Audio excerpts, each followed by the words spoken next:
বিরতির পর স্বাগত। নিজের গুলিতেই নিজে গুলিবিদ্ধ হয়েছেন এক বিএসএফ জওয়ান, আর তাতেই চাঞ্চল্য ছড়িয়ে পড়ে গোটা ক্যাম্পে।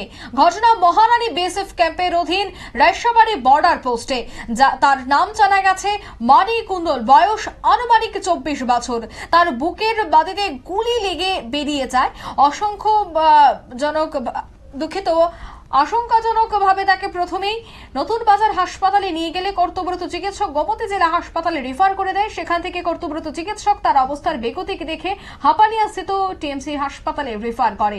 এ নিয়ে মুখ খুলতে নারাজ রয়েছেন বিএসএফ এর কর্তব্যরত অফিসারগণ। নিজের বন্দুক থেকেই নিজে গুলিবিদ্ধ হয় বিএসএফ এর এই যুবক। ঘটনা মহারানী বিএসএফ ক্যাম্পের অধীন রায়সাবাড়ি বর্ডার পোস্টে। তবে কেন নিজের রাইফেলেই নিজে গুলিবিদ্ধ হলেন, এই বিষয়টা নিয়ে অবশ্যই ধোঁয়াশা থাকছে।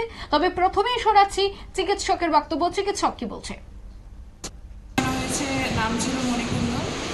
ওনার গানশট ইঞ্জুরি, নিজে চেস্টে মেরেছে গুলি, ওরা যা বললো।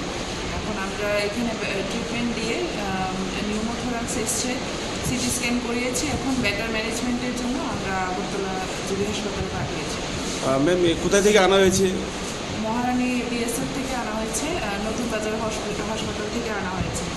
মানে উনি নতুন বাজার হাসপাতাল থেকে এনেছে? হাসপাতালে নিয়ে যাওয়া হয়েছিল, ওখান থেকে রেফার দিয়ে এখানে আনা হয়েছে। কি নাম ছিল ম্যাম? মণিকুন্দ।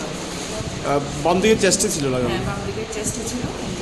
এখন কি জিবিতে রেফার করেছেন আপনি? জিবিতে রেফার করা হয়েছে। স্থিতিশীল আছে না কিছু আশঙ্কাজনকই আছে? আশঙ্কাজনকই আছে। আপনারা শুনলেন চিকিৎসকের বক্তব্য।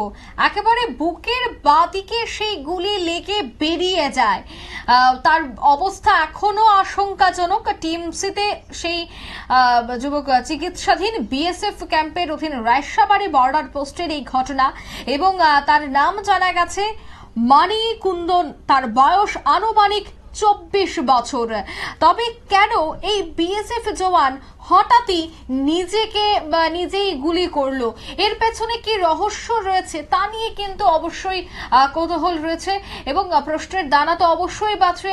কারণ আমরা একাধিকবার দেখেছি, কখনো ছুটি সংক্রান্ত কারণে এই ধরনের ঘটনা অনেকেই করে থাকেন। অনেক বিএসএফ জওয়ানরা নিজেকেই আত্মঘাতী করার চেষ্টা করেন, বা অনেকেই দেখা যায় যে অভিমানজনিত কারণে এই ধরনের ঘটনা করে থাকেন।